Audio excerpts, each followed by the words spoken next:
inquiry chart. Say it and do it with me. Inquiry chart. The inquiry chart comes from the focus and motivation component of Be Glad. We look at the work from the scientific method of inquiry as well as the work from the UCI writing project for the inquiry chart. The inquiry chart is also known as a predecessor or grandfather of the KWL. The purpose of the inquiry chart is to activate and assess students' background knowledge. This is a great strategy to do in the beginning of a unit of study. The inquiry chart builds a culture of low effective filter in the classroom while also allowing students to orally produce language. In this way, the inquiry chart becomes an authentic assessment of students' oral language production. In later lessons, we will also be able to utilize the inquiry chart, the language on it, what the students produced, in order to add in additional ELA skills. We will begin the inquiry chart by making 2 columns. On one column, we will write what we know about and create a blank space with the word hypotheses, and on the other side, we will write what we want to know about, blank space. In the blank space is where you will insert in a topic or your unit of study. For example, if you are teaching a life cycles unit, you might want to put what we know about life cycles. What we want to know about life cycles. The rest of the inquiry chart will be filled out by the students' responses. Note that the inquiry chart only has 2 columns. The learning part of the inquiry chart will be incorporated into the K and the W. Once you have set up the inquiry chart, we'll begin the lesson by inviting students to come close to the information. We will ask our students, what do you know about this unit of study? We will ask our students to come up with a hypothesis. What do they know about life cycles, or whatever that topic may be? We will allow students to do a 10-2 or a turn and talk to provide them with an opportunity to have that academic discourse. Once students have done a 10-2, we will then invite them back and have them do a share out. What are their hypotheses about this unit of study? We want to make sure as teachers that this is a place for us to validate and celebrate where students are at. This strategy will incorporate cultural sensitivity and respect by activating that background knowledge and providing students with an opportunity to make personal connections. Once students do a share out, we will record what they said verbatim onto the chart. In this way, we celebrate, validate where students are at, and by recording their responses, you can use this as an assessment tool as a teacher to look at students' language level productions. After we have recorded just a handful of responses, we will then move on to the next side of the chart. What do the students want to know about this unit of study? What are the questions that they have? This will help build a spark, engagement, and excitement about the unit of study. We will have our students do another 10-2 or a chance to turn and talk about what questions do they have? We will then invite the students back from their 10-2 and have them do another share out. Once again, we will record their responses verbatim. This is an example from a kindergarten holidays unit. Note that the first student who produced said our family. This was not a complete sentence, but we wrote it down to celebrate what the student gave us. You can also record students' initials to give them ownership and validate their responses. The inquiry chart is also another strategy where as a teacher, you can model the SP. The more we model SP in our own writing as a teacher, the more students will feel comfortable using it in their own writing. We let our students know what the writing process is. Initially, when you're brainstorming, you don't have to spell every single word correctly.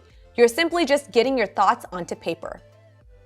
Here is a first grade example on organisms, what we know about organisms. What do we wonder about organisms? After you've recorded a few responses, students can then use this inquiry chart as an anchor anytime they make connections in your direct instruction, or in the class, they can add to the inquiry chart.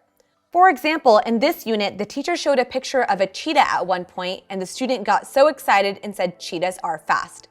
The teacher then encouraged the student to go to the inquiry chart and add their hypothesis to it. On the question side, the student also asked a question. Are coyotes fast? You'll note that with the student's question that they didn't add correct punctuation. So on a later lesson, we can talk about adding in a question mark and making sure the word coyote is spelled correctly, as well as the word fast. Here is a second grade example on a geological event unit. This teacher wrote what we know about Earth. What do we want to know about Earth?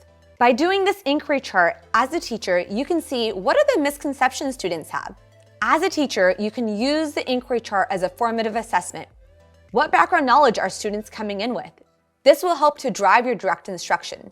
It'll let you know how far your students are or close they are to the target. Here is a third grade example on inherited traits. This inquiry chart was done in a 4th grade setting on internal systems. If students aren't comfortable writing directly onto the inquiry chart, they can also add on their own hypotheses and questions by writing it down on a Post-it and then adding the Post-it to the inquiry chart. Here is a 5th grade example on the 13 colonies. This example was done in a 6th grade class on ancient China. You can also use the inquiry chart in math as well. What you know about integers, what do you want to know about integers?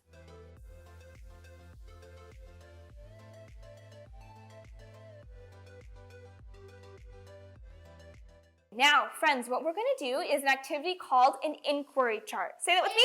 Inquiry chart. We are all scholars, and this week specifically, we're going to be scientists. And whenever scientists study a new topic, they do something similar to an inquiry chart where we want to know where our research is headed.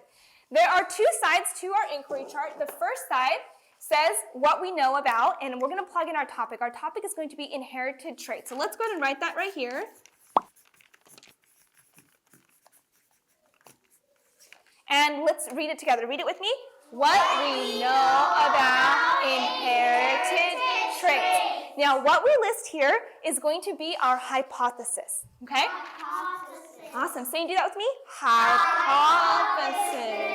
A hypothesis means that is not a proven statement yet. Okay? So just because we list it here, it doesn't mean that it's a proven fact. It means we have to research it. But because scientists, when they study new topics, we want to write down everything we think we know, or all of our hypotheses down here first. So that way when we do our research, we can come back and either confirm or refute our hypotheses.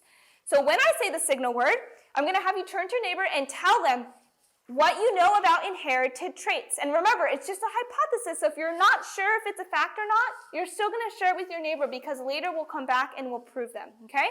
Our word is biologist. Say it with me. Biologist. Find a neighbor quickly. Thank you for helping us. Tell your neighbor, what do you know about inherited traits? Hair color, eye color. Such amazing scholars. I like how quick you were with our go word and our stop signal. Now we're going to collect some of our hypotheses here because we're going to be active scientists this week and confirm and refute them. So who will start us off to share a hypothesis? Go ahead and tell me your hypothesis. Hair color. All right, and Skin color, eye color, and language that they speak.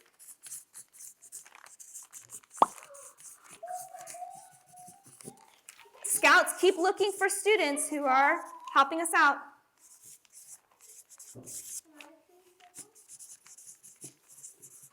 And teach me your initials, please. First letter of your first name and first letter of your last name. T and A for my last name. Awesome, okay? Just because I want to remember who said what. Tell me your hypothesis. They have the same eye color. They were born from so they have the same skin color and same eye color.